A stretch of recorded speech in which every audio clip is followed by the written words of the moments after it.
You're listening to Procurement 6, the weekly podcast from the team at Art of Procurement that summarizes this week in procurement in just 6 short segments.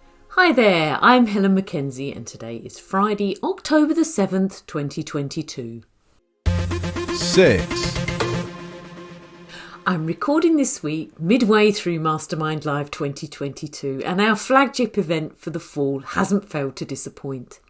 Our guests so far have provided fantastic insight into how we can elevate, even 10x procurement's impact, from having a strong vision to keeping our ears open for feedback to putting a hard hat on to get people to use our tech.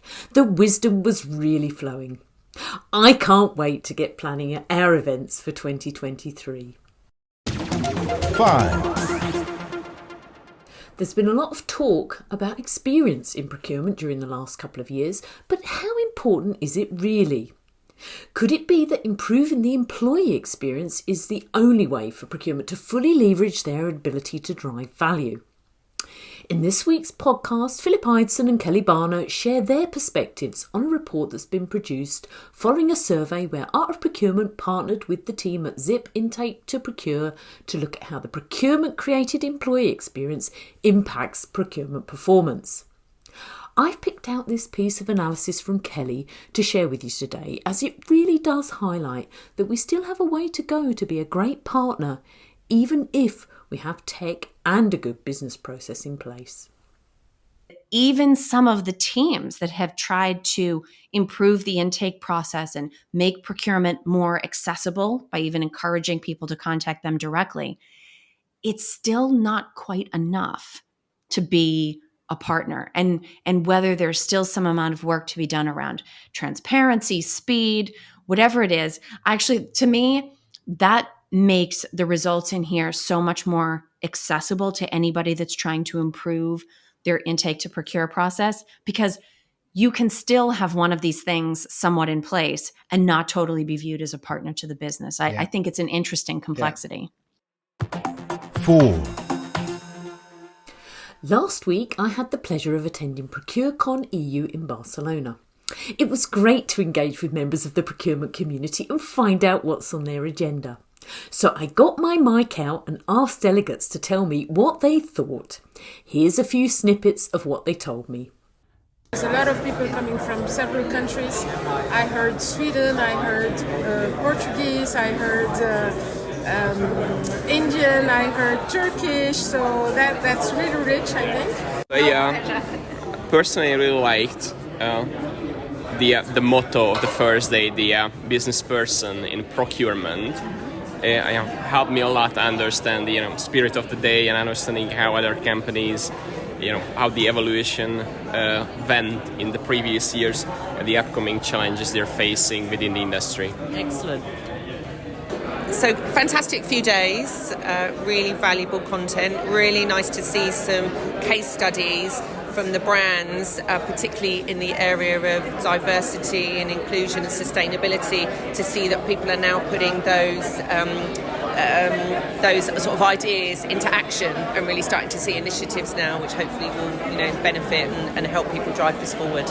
Yes, no, it was really good to finally, after so many years, to be here and meet all of your peers and just understanding that we all facing the same issues, but also it's nice to get some insights about the different areas of spend, direct and indirect. So yeah, it's been very insightful so far. Also, I agree with her because I think that the sharing the problem that we are living every day in the real cases is very supporting us to understand how to approach the similar issue that you are living every day. And then also, it's very important to stay connected with all the procurement guys to understand maybe how they can approach for the future time after the COVID, after this kind of crisis, the gas, the electricity, and then could be very important for the future and target for the future focus and to project our company in that way. This is Procurement 6 from Art of Procurement. To get notified every time an episode is published, go to artofprocurement.com/subscribe. 3. Staying with ProcureCon, Philip Ideson and I were delighted to facilitate a roundtable event with our friends from Procurement IQ. Our topic was inflation, and from a pulse check in the room, it was clear that price increase requests from suppliers are speeding up, not slowing down. The discussion at my table focused on approaches that used evidence and market intelligence on elements like cost drivers. People were also trying to be proactive, where it's clear that costs are on the rise. Many have used this period to review their approaches, improve the data that they have to hand to inform decisions, and strengthen relationships with suppliers where they can. 2. It's an uncertain time for those of us based in the UK, with a changed government economic strategy following the election of new Prime Minister Liz Truss. Things haven't been plain sailing for the new PM, with the unveiling of plans leading to a dip in the value of the pound and increases in interest rates.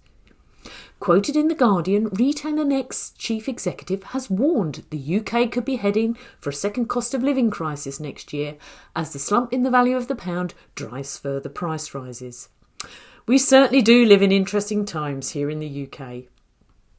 In other news, I was delighted to see a Forbes article pop up into my Apple News feed this week, written by a longtime friend of Art of Procurement, Kate Witasek. In her piece, Kate reports on Boeing Australia's award-winning supplier diversity partnership with the Indigenous Defence and Infrastructure Consortium, the IDIC. The partnership has been built on formal relationship contracting, something that Kate's been at the forefront of for many years. And early results have shown the impact for Boeing has been significant. $12 million spent this year with IDIC member companies. Check out Kate's article, which includes quotes from our very own Kelly Barner, using the link in the show notes. 1. The weather has really changed here in the UK, and it's feeling autumnal, that's for sure. But even though 2022 is in its final quarter, that doesn't mean that we won't be bringing you more content to help you elevate the impact of procurement. We've got more AOP Live sessions in the pipeline, so check out artofprocurement.com/calendar to see what we've got in store to close out 2022 in style. Thanks for listening. We'll be back next Friday at 6 a.m. U.S. Eastern Time. If you've enjoyed this pod, help us grow and tell your peers to search for Procurement 6 wherever they get their podcasts.